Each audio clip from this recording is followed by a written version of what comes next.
নমস্কার, আমার গ্রামীণ হোমিওপ্যাথির পক্ষ থেকে আপনাদের আবারও স্বাগত। আশা করি ভালো আছেন এবং সুস্থ আছেন, এবং আগামী দিনে যাতে আপনারা ভালো থাকেন, সুস্থ থাকেন সে আশা করে আমার এই চ্যানেলের মাধ্যমে বিভিন্ন প্রকার রোগ ও তার হোমিও ওষুধ সম্বন্ধে ভিডিও আপলোড করে যাচ্ছি। সত্যি যদি ভিডিওগুলো দেখে উপকৃত হয়ে থাকেন তাহলে বন্ধু বান্ধবদের মধ্যে শেয়ার করে দিন। তাহলে চলুন আজকের যে রোগটা সম্বন্ধে আলোচনা করব সে বিষয়ে। তাহলে বন্ধুরা, আজকের যে রোগের হোমিও ঔষধ সম্বন্ধে আলোচনা করব বা যে বিষয় সম্পর্কে আলোচনা করব সেটা হচ্ছে কাশির হোমিও ঔষধ। এই কাশি রোগ সম্বন্ধে আপনারা অনেক ভিডিও দেখেছেন, আমিও ভিডিও করেছি এর পূর্বে, কিন্তু সেই সব ভিডিওতে আমরা সচরাচর প্রতিনিয়ত যেসব ওষুধগুলো ব্যবহার করে থাকি, ব্যবহার করে উপকার পাই, সেই সব ওষুধগুলো সম্বন্ধে বলা আছে। কিন্তু আজকের আমি আলোচনা করব এই ভিডিওতে যে কাশি রোগের ক্ষেত্রে গুরুত্বপূর্ণ যেসব ওষুধগুলো খুব কম ব্যবহার করা হয় কিন্তু খুব গুরুত্বের সঙ্গে ব্যবহার করা হয়, এবং সেই সব ওষুধগুলো যদি লক্ষণ মিলিয়ে ব্যবহার করা হয় মন্ত্রের মধ্যে উপকার পাওয়া যায় সেই সব ওষুধ সম্বন্ধে। অর্থাৎ বন্ধুরা, ভিডিওটাকে সম্পূর্ণভাবে দেখুন, কারণ কাশি অধ্যায়টা ভীষণ একটা বড় অধ্যায়। এই সম্বন্ধে একটা ভিডিওতে সম্পূর্ণভাবে আলোচনা করা যায় না। আপনার থাম্বনেল দেখে অধৈর্য হয়ে পড়বেন না যে কাশি রোগ সম্বন্ধে আগে ভিডিও দেখেছি আর দেখব না। আজকের ভিডিওটা সম্পূর্ণভাবে দেখুন, অবশ্যই করে আপনার জীবনে একটা পরিবর্তন বা ম্যাজিক এনে দিতে পারে। তাহলে চলুন কোন কোন লক্ষণের উপর ভিত্তি করে আপনারা এই কাশির হোমিও ওষুধগুলো আজকের ব্যবহার করবেন। আপনারা জানেন যে খুকখুকের যে প্রকার কাশি হোক না কেন অ্যাসিড কার্বলিক 6 আমরা ব্যবহার করে থাকি। যে প্রকার রোগের সঙ্গে হোক না কেন, সে জ্বর হতে পারে, সর্দি হতে পারে, কাশি হতে পারে, যে প্রকার রোগ হোক না কেন, খুকখুকে যদি কাশি দেখতে পারেন যে কোনো শিশু বা কোনো ব্যক্তি খুকখুক করে কাশছে, খুব জোরালো কাশি নয়, খুকখুক করে অনবরত কাশছে যে কোনো রোগের সঙ্গে, অবশ্যই করে সেখানে অ্যাসিড কার্বলিক 6 ব্যবহার করবেন। দিনে 3-4 বার করে ব্যবহার করবেন, মন্ত্রের মতো উপকার পাবেন। তাহলে বন্ধুরা, কাশি রোগের ক্ষেত্রে এবার যে হোমিও ওষুধ সম্বন্ধে আলোচনা করবো সেটা হচ্ছে কোনিয়াম। এই কোনিয়াম হোমিও ওষুধটা আপনারা কোথায় ব্যবহার করবেন?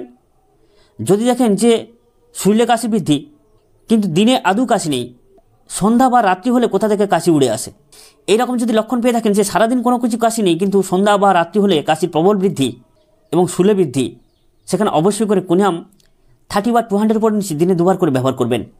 সকাল সন্ধ্যা দিনে 2 বার করে ব্যবহার করবেন, কারণ এটা একটা দীর্ঘক্রিয় ঔষধ। দিনে 2 বার করে ব্যবহার করলে আশ্চর্য উপকার পাবেন। এবার যে হোমিও ওষুধটা ব্যবহার করবেন সেটা হচ্ছে স্টেপিসিগ্রিয়া। এই স্টেপিসিগ্রিয়া হোমিও ওষুধটা কোথায় ব্যবহার করবেন? সম্পূর্ণভাবে কোনিয়ামের বিপরীত লক্ষণে।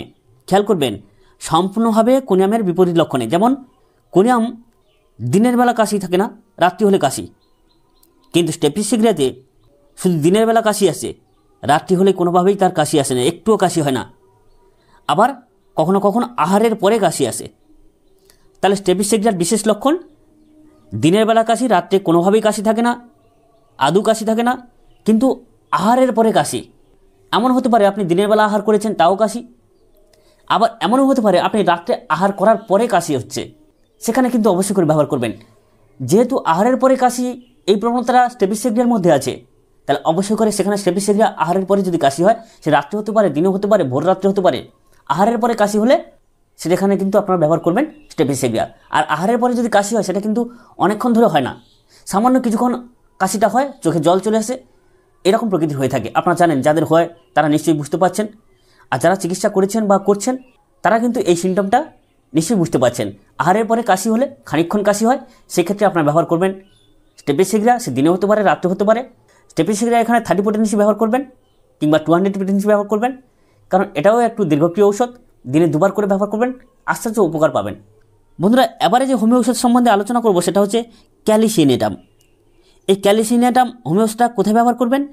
দেখবেন এক প্রকার শুষ্ক কাশি, রাত্রে ঘুমাতে পারে না, রাত হলে ভীষণ প্রকৃতির কাশি আসে, এমন প্রকৃতির কাশি আসে যে কোনোভাবেই তার একটু নিদ্রা যায় না, সেখানে অবশ্যই করে ক্যালিসিনেটাম ব্যবহার করবেন। সে আপনার কফ থাকতে পারে, কফ না থাকতে পারে, কিন্তু রাত্রে যদি কাশির জন্য আপনার একটু নিদ্রা না আসে, তাহলে অবশ্যই করে আপনি সেখানে ব্যবহার করবেন ক্যালিসিনেটাম। ক্যালিসিনেটাম 6 potency বা 30 potency দারুণভাবে কাজ করে। আপনার দিনে 3-4 বার করে ব্যবহার করবেন। এবার যে কাশি রোগের ক্ষেত্রে যে হোমিও ওষুধ সম্বন্ধে আলোচনা করব সেটা হচ্ছে অ্যাব্রাক্সিয়া। এই অ্যাব্রাক্সিয়া হোমিও ওষুধটা আপনার কোথায় ব্যবহার করবেন? দেখবেন কুকুরের আওয়াজের মতো কিংবা ঢং ঢঙে ঢাকের মতো আওয়াজ, এই রকম আওয়াজের সাথে সাথে গলা সুরসুর করে যদি কাশি হয়, কাশি অনেকক্ষণ ধরে হতে থাকে এবং রাত্রিকালে বৃদ্ধি পায়, তাহলে সেখানে অবশ্যই করে অ্যাব্রাক্সিয়াকে ব্যবহার করবেন। কুকুর যেরকম ডাকে ঘেউ ঘেউ করে বা ঢাক যেরকম বাজে, অনবরত তার কাশি একই তালেই চলতে থাকে, একই লেভেলেই চলতে থাকে, তাহলে অবশ্যই করে সেখানে অ্যাব্রাকিসেকে ব্যবহার করবেন। সঙ্গে যদি গলা সুরসুর করে এরকম কাশি হয় আর রাত্রিকালে বৃদ্ধি হয়, তাহলে আর কোনো কথাটি নেই, সেখানে অ্যাব্রাকিসেকে অবশ্যই করে ব্যবহার করবেন। দিনে 2-3 বার করে ব্যবহার করবেন, অবশ্যই করে উপকার পাবেন। এবার যে হোমিও ওষুধ সম্বন্ধে আলোচনা করব সেটা হচ্ছে ভার্বাসকাম। এই ভার্বাসকাম হোমিও ওষুধটা ঘংঘঙে কাশি, ঢংঢঙে কাশি এবং কাশতে কাশতে যদি গলা ধরে যায়, সর্বঙ্গ হয়ে যায়, তাহলে অবশ্যই করে ভার্বাসকাম ব্যবহার করবেন। ধরুন এমন প্রকৃতির ঢংঢঙে বা ঘংঘঙে কাশি আসছে, আপনার কাশতে কাশতে আপনার গলাটা ধরে যাচ্ছে, গলাটা বসে যাচ্ছে। আবার যখন কাশিটা কিছু সময়ের জন্য ছেড়ে যায় বা দীর্ঘ সময়ের জন্য ছেড়ে যায়, কাশি হয় না, তখন আপনার গলাটা কিন্তু আপন নেমে ছেড়ে যায়। কিন্তু কাশি এলেই আপনার গলা বসে যায়, গলাটা ধরে যায়, শটটা বসে যায়, মনে হয় কত কফ আপনার গলায় জুড়ে আছে বা জাম হয়ে আছে।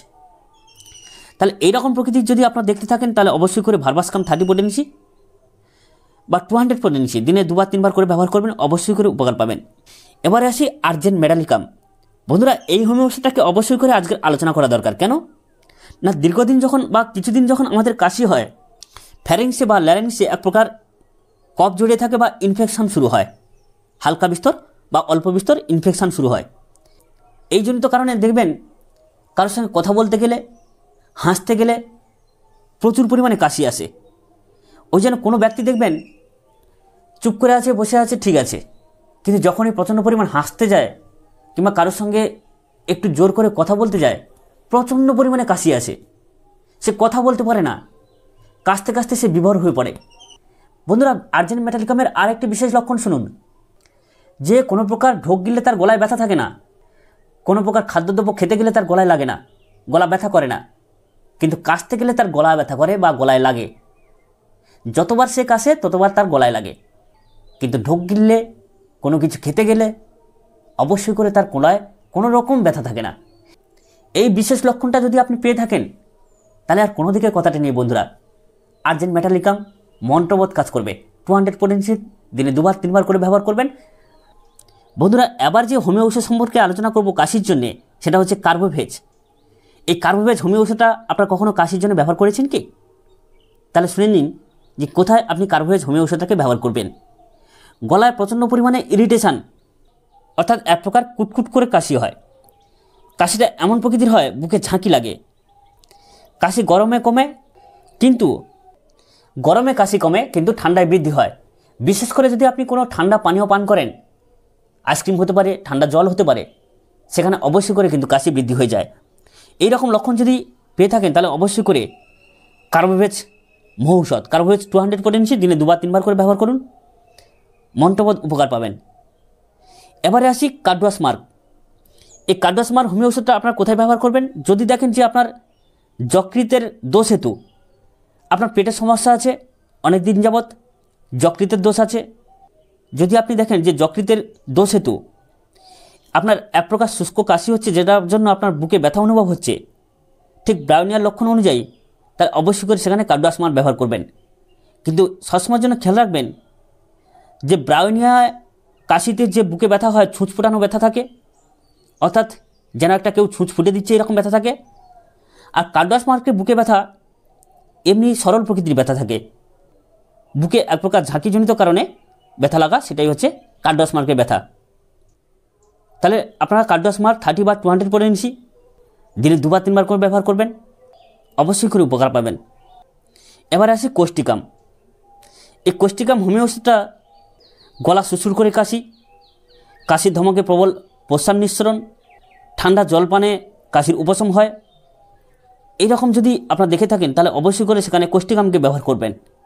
বিশেষ করে কোষ্টিকামের বিশেষ লক্ষণ যে কাশতে গেলে 2-1 ফোঁটা প্রস্রাব নিঃসরণ এবং সাথে সাথে গলা সুসুর করা, এই দুটো লক্ষণকে একসাথে যদি আপনারা পেয়ে থাকেন, তাহলে অবশ্যই করে কোষ্টিকামকে 30 বা 200 পোটেন্সিতে ব্যবহার করবেন, দিনে 2-3 বার, এর বেশি ব্যবহার করবেন না, দারুণভাবে উপকার পাবেন। এবারে আসি এমন কার্ভ। বন্ধুরা, যদি দেখেন যে ভোর রাত্রে কাশি, ভোর 3টের সময় কাশি, কাশতে কাশতে গলা ধরে যায় এবং বুকে জ্বালা অনুভব করে, সঙ্গে অল্প বিস্তর যে গয়ার ওঠে, তার সঙ্গে ছিটে ফোটা ব্রাইনের মতো লক্ষণ বিশিষ্ট রক্তের ছিট থাকতে পারে, এবং এই এমন কার্ভের কাশিটা পেটে গ্যাসজনিত কারণে কাশি হয়, যার জন্য ভোর রাত্রে কাশি হয়, দেখবেন পেটে গ্যাসজনিত কারণে যখন কাশি হয় তখন কিন্তু নিঃশ্বাস নিতে কষ্ট হয়। অতএব বন্ধুরা, ভোর 3টের সময় কাশি, কাশিতে বুকে জ্বালা অনুভব, গয়ারে রক্তচ্ছিট, সাথে যদি নিঃশ্বাসে কষ্ট থাকে, অবশ্যই করে সেখানে এমন কার্ভ 30 বা 200 পটেন্সি মন্ত্রবোধ কাজ করে। বিশেষ করে ম্যাজিক লক্ষণটাকে মনে রাখবেন, ভোর 3টের সময় কাশি এমন কার্ভের বিশেষ বৈশিষ্ট্য বা চারিত্রিকগত লক্ষণ। অতএব এমন কার্ভ 30 বা 200 পটেন্সি দিনে 2-3 বার করে ব্যবহার করবেন, অবশ্যই করে উপকার পাবেন। এবার আসি অ্যান্টিমক্রুট। বন্ধুরা, কাশি রোগের ক্ষেত্রে অ্যান্টিমক্রুটকে যে ব্যবহার করা হয় আপনারা কি জানেন? অ্যান্টিমক্রুট কোথায় ব্যবহার করুন? যদি দেখেন সকালে দমকা কাশি, আপনি সকাল থেকে বিছানা থেকে ওঠার পরে আপনার দমকা কাশি এসছে, অবশ্যই করে সেখানে অ্যান্টিমক্রুটকে ব্যবহার করুন। কারণ পেটে গ্যাসজনিত কারণে কাশি ভোর 3টে থেকে শুরু হয়, সকাল 8টা পর্যন্ত চলতে থাকে। এর মাধ্যমে যখন যেই রকম লক্ষণ, যেই রকম টাইমে আপনার কাশি হবে সেই বিশিষ্ট ওষুধ আপনি ব্যবহার করবেন। যেমন ভোর 3টের সময় কাশি বললাম এমন কার্ভ, সেই রকম যদি সকালবেলা ধরুন 6টার সময় আপনি বিছানা থেকে উঠেছেন, তখনই আপনার প্রচণ্ড পরিমাণে কাশি হচ্ছে, অবশ্যই করে সেখানে অ্যান্টিমক্রুট ব্যবহার করুন। অ্যান্টিমক্রুটের বিশেষ চারিত্রিকগত লক্ষণ যদি আপনি দেখতে পান, দুধের স্বরের মতো আপনার জিভে এক প্রকার সাদা লেপ পড়ে গেছে, আস্তরণ পড়ে গেছে, কোনো দিকে না লক্ষ্য করে আপনি অ্যান্টিমক্রুটকে ব্যবহার করবেন। এটা হচ্ছে অ্যান্টিমক্রুটের বিশেষ চারিত্রিকগত লক্ষণ বা বৈশিষ্ট্য। জিভে দুধের মতো স্বর পড়লেই আপনি সেখানে যে প্রকার রোগ হোক না কেন অ্যান্টিমক্রুটে সারবে। অবশ্যই করে সেখানে অ্যান্টিমক্রুট 30 বা 200 পটেন্সি দিনে 2 বা 3 বার করে ব্যবহার করবেন। এবার আসি অ্যান্টিম সালভ। বন্ধুরা, আজকের শেষ ওষুধের কথা বলবো। কাশি একটা বড় অধ্যায়, পরে আবার একটা ভিডিও করব, কিন্তু আজকের এই কাশির শেষ ওষুধ সম্বন্ধে বলি। অ্যান্টিম সালভ গুরুত্বপূর্ণ একটা হোমিও ঔষধ। কোথায় ব্যবহার করবেন? প্রচণ্ড পরিমাণে গলা কুটকুট করে কাশি, কাশতে গেলে প্রচণ্ড পরিমাণে গয়ার ওঠে, অর্থাৎ কফ ওঠে, তবু যেন বুক পূর্ণ হয়ে আছে।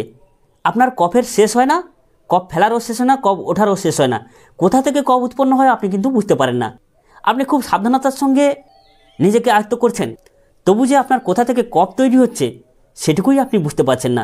অতএব যদি দেখেন যে গলা কুটকুট করে কাশি, প্রচণ্ড পরিমাণে গয়ার উঠছে, গয়ার ওঠার শেষ নেই, সর্বদাই বুক পূর্ণ হয়ে আছে, প্রতি বছর শীতকাল হলেই কাশি, তাহলে আর কোনো কথাটি নেই। সেখানে অবশ্যই করে অ্যান্টিম সালভ 200 পটেন্সি দিনে 2 বার করে ব্যবহার করবেন। সকাল সন্ধ্যা দিনে 2 বার করে, 1 থেকে 2 বার করে আহারের আগে খালি পেটে ব্যবহার করবেন, মন্ত্রবোধ কাজ পাবেন। বন্ধুরা, আজকের এই কাশি রোগের ক্ষেত্রে আপনারা সচরাচর যেসব ওষুধগুলো ব্যবহার করেন সেগুলো বাদে এইসব ওষুধগুলো কিন্তু খুব কম সংখ্যক ব্যবহার করা হয়, যার জন্যে আপনাদের সামনে আজকের এইসব ওষুধগুলো সম্বন্ধে তুলে ধরলাম। আপনারা ভিডিওটা সম্পূর্ণভাবে দেখবেন। যদি না বুঝতে পারেন, ভিডিওটাকে বারবার আগিয়ে পিছিয়ে দেখবেন, কারণ এগুলো হচ্ছে গুরুত্বপূর্ণ বিষয়। এগুলোকে একটু বারবার করে দেখে তবে কিন্তু নোট করতে হয়। যাই হোক, যারা এখনও পর্যন্ত আমার চ্যানেলটাকে সাবস্ক্রাইব করেনি, অবশ্যই করে সাবস্ক্রাইব করে রাখুন। আবারও আমার গ্রামীণ চ্যানেল পক্ষ থেকে প্রীতি শুভেচ্ছা এবং অভিনন্দন জানিয়ে আজকের মতো বিদায় নিচ্ছি। দেখা হবে পরবর্তী ভিডিও পর্বে। ততক্ষণে আপনারা ভালো থাকবেন। নমস্কার।